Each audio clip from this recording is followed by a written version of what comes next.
My name is Rusty Burge, and I'm here today with Vic Firth. I'll just talk a little bit about mallet grips on the vibraphone. Probably the most popular grip these days is the Stevens grip that people use to learn to play marimba. And that particular grip is fantastic for that instrument. It allows for wider intervals and shorter intervals and to move around very easily. On the vibraphone, that grip can work, and I know I have many students who actually use that grip when they play. So therefore, they're looking like this, just like you would on a marimba.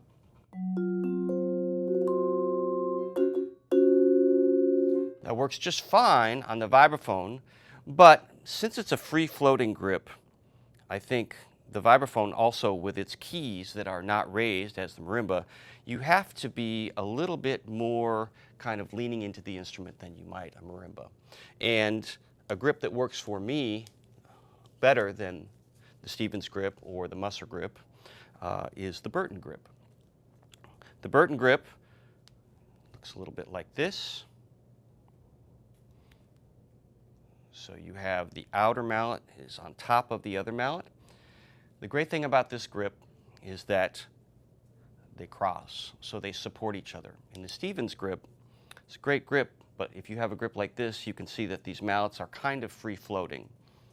And so students have to be careful not to hurt themselves and play really loudly or really hard repertoire. In this particular grip, you lose a little bit of that flexibility, but what you gain is the fact that the sticks cross each other so they support each other.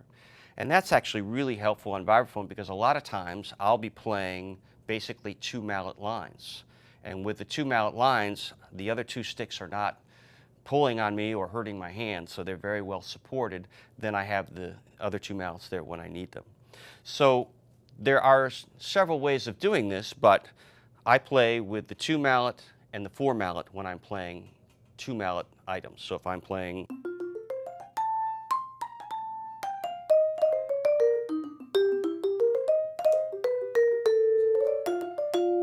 I'm usually playing mostly with these two. The nice thing is that the other mallets are right there when I need them, so if I need to throw in a chord at some point, they're right there.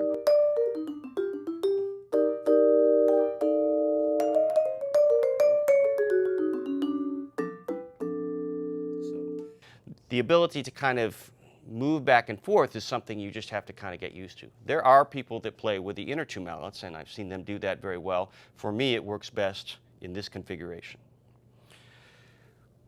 When we're thinking about this grip as opposed to the Musser grip, as we said before, with the raised keys of the marimba, you can navigate more like this. With this particular grip, in certain voicings or certain patterns, you have to actually use your elbows a little bit more. So in that way, you have a little less flexibility with your wrists in that sense where you have to actually move your body.